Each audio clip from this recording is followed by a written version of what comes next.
Hi అందరికీ నమస్కారం. ఈరోజు వీడియోలో గోరుచిక్కుడుకాయలతో ఒక మంచి రెసిపీ అయితే షేర్ చేస్తున్నాను. రోజు చేసే విధంగా కాకుండా కొంచెం డిఫరెంట్గా ఈ కర్రీలో కారానికి బదులు పచ్చిమిరపకాయలతో చేసి చూపిస్తున్నాను కాబట్టి వెరైటీగా ఉంటుంది, టేస్ట్ బాగుంటుంది, అలాగే చాలా సింపుల్గా ఈజీగా కూడా తయారు చేసుకోవచ్చు. ఫ్రెండ్స్, మరి ఈ కర్రీ సింపుల్గా ఎలా తయారు చేసుకోవాలో వీడియోలో చూసేయండి. ఫ్రెండ్స్, గోరుచిక్కుడుకాయలతో కర్రీ తయారు చేయడం కోసం నేను ఇక్కడ ఒక 1/2 kg వరకు గోరుచిక్కుడుకాయలు అయితే తీసుకున్నాను. ఇక్కడ చూపిస్తున్నట్టు ఈ విధంగా తుంచుకొని పెట్టుకున్నానండి. ఈ గోరుచిక్కుడుకాయలను కొంచెం పెద్ద సైజులో కట్ చేసుకొని పెట్టుకున్నాను. మీరు కావాలంటే చిన్న కూడా కట్ చేసుకొని తీసుకోవచ్చు. ఈ గోరుచిక్కుడుకాయలను ఈ విధంగా కట్ చేసుకొని పక్కన పెట్టుకున్న తర్వాత ఈ కర్రీలోకి పచ్చిమిర్చి పేస్ట్ని అయితే తయారు చేసుకుందాము. ఒక చిన్న మిక్సీ జార్ తీసుకొని ఇందులోకి కొన్ని పచ్చి కొబ్బరి ముక్కలు వేసుకోవాలి. ఒకవేళ పచ్చి కొబ్బరి లేకపోతే ఎండు కొబ్బరి ముక్కలైనా వేసుకోవచ్చు, కానీ పచ్చి కొబ్బరి వేసుకుంటే ఇంకా టేస్ట్ చాలా బాగుంటుంది. తర్వాత ఇందులోకి ఒక 8 వరకు వెల్లుల్లిని పొట్టు తీసేసుకొని వేసుకోవాలి. ఇందులోనే ఒక 6 పచ్చిమిరపకాయలు కూడా వేసుకోవాలి. నేను తీసుకున్న 1/2 కిలో గోరుచిక్కుడుకాయలకు ఈ పచ్చిమిరపకాయలు కారం అయితే కరెక్ట్గా సరిపోయిందండి. మీరు తీసుకున్న పచ్చిమిరపకాయలు ఘాటును బట్టి చూసుకొని వేసుకోండి. తర్వాత ఇందులోనే కొంచెం కొత్తిమీర కూడా వేసుకొని కొంచెం బరగ్గా మిక్సీ పట్టుకోవాలి. మిక్సీ చేసేటప్పుడు నీళ్లు వేయాల్సిన అవసరం లేదండి, అలాగనే మిక్సీ పట్టుకోవాలి. చూసారు కదా, ఈ విధంగా కొంచెం బరగ్గా మిక్సీ పట్టుకోవాలి. మరీ మెత్తగా పేస్ట్ లాగా అయితే చేసుకోవద్దండి, ఈ విధంగా ఉంటే సరిపోతుంది. మన కర్రీలోకి పచ్చిమిర్చి పేస్ట్ అయితే రెడీ అయిపోయింది. పక్కన పెట్టేసుకొని ఇప్పుడు కర్రీ ఎలా చేసుకోవాలో చూద్దాము. స్టవ్ మీద ఒక కుక్కర్ పెట్టేసుకున్నానండి. నేను ఈ కర్రీ కుక్కర్లో చేస్తున్నాను. చాలా తొందరగా అయిపోతుంది, టేస్ట్ కూడా చాలా బాగుంటుంది. కుక్కర్లోకి ఒక 3 టేబుల్ స్పూన్ల వరకు నూనె వేసుకోవాలి. నూనె వేడవగానే ఇందులోకి ఒక 1/2 టీ స్పూన్ జీలకర్రను వేసుకొని ఫ్రై చేసుకోవాలి. జీలకర్ర వేసుకొని ఫ్రై చేసుకున్న తర్వాత ఇందులోకి ఒక రెమ్మ కరివేపాకు, ఒక 2 మీడియం సైజులో ఉల్లిపాయలను సన్నగా కట్ చేసుకొని వేసుకోవాలి. ఇందులోనే కర్రీకి సరిపడంత కల్లుప్పు కూడా వేసుకోవాలి. ఇలా ఉప్పు ముందే వేయడం వల్ల ఉల్లిపాయ ముక్కలు తొందరగా ఫ్రై అయిపోతాయండి.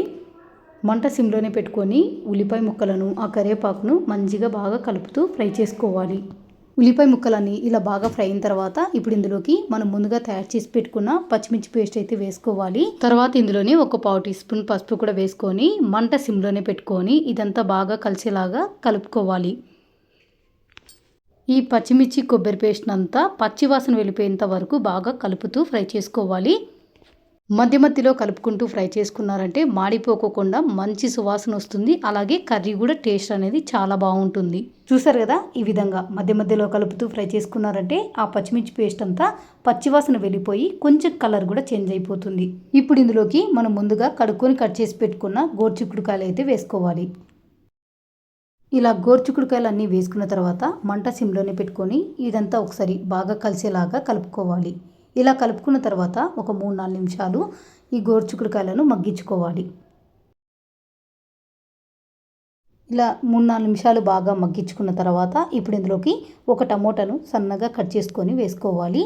వేసుకుని కలుపుకోవాలి. ఈ టమోటా కాస్త మెత్తగా ఇంతవరకు మూత పెట్టుకొని మగ్గించుకోవాలి. టమోటా అంతా ఇలా మెత్తగా మగ్గిన తర్వాత ఇప్పుడు ఇందులోకి 1 టీ స్పూన్ ధనియా పౌడర్ కూడా వేసుకొని అంతా ఒకసారి బాగా కలిసేలాగా కలుపుకోవాలి. ఇందులో కొంచెం కొత్తిమీర కూడా వేసుకొని కలుపుకోవాలి. ఇలా కలుపుకున్న తర్వాత ఇప్పుడు ఇందులోకి గ్రేవీకి తగ్గట్లు నీళ్ళైతే పోసుకోవాలి.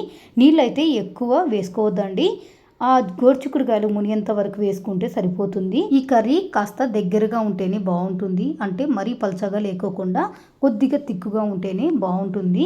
కాబట్టి చూసారు కదా, ఈ విధంగా నీళ్ళైతే పోసుకోవాలి. ఇలా నీళ్ళు పోసుకొని కలుపుకున్న తర్వాత ఉప్పు సరిపోయిందో లేదో ఒక్కసారి చెక్ చేసుకుందాము. ఒకవేళ మీరు తీసుకున్న పచ్చిమిరపకాయలు కారం సరిపోకపోతే ఇక్కడ కొద్దిగా కారం పొడి వేసుకొని అయినా కలుపుకోవచ్చు. నాకు ఇక్కడ కొద్దిగా ఉప్పు అయితే పడుతుంది, అందుకే కొంచెం ఉప్పు వేసుకొని కలుపుకుంటున్నాను. ఇలా కలుపుకున్న తర్వాత ఇప్పుడు కుక్కర్కి మూత పెట్టుకొని విజిల్ పెట్టుకొని 2 విజిల్స్ వచ్చేంత వరకు ఉడికించుకోవాలి. ఇలా 2 విజిల్స్ రాగానే కుక్కర్లోని ప్రెషర్ అంతా పోయిన తర్వాత మూత ఓపెన్ చేసి చూపిస్తున్నాను చూడండి. మనకి ఈ కర్రీ అయితే రెడీ అయిపోయిందండి. ఈ గోరుచిక్కుడుకాయలను మా సైడ్ అయితే మట్టికాయలు అంటారు, అలాగే చౌలకాయలు కూడా అంటారు. మీ సైడ్ ఏమంటారో నాతో కామెంట్లో షేర్ చేయండి. ఈ కర్రీ మాత్రము చపాతీతో తినొచ్చు, అన్నంతో అయినా తినొచ్చు, రోటీతో అయినా తినొచ్చు. చాలా బాగుంటుందండి. రెగ్యులర్గా చేసుకునే కర్రీ కన్నా ఈ కర్రీ మాత్రం టేస్ట్ అయితే చాలా బాగుంటుందండి. వెరైటీగా ఉంటుంది, రుచి కూడా చాలా బాగుంటుంది. నిజం చెప్పాలంటే ఈ కర్రీ ఎక్కువగా నానమ్మ అమ్మమ్మ వాళ్ళ చేతి ద్వారా నుంచి ఈ కర్రీ రుచి చూసింటాము.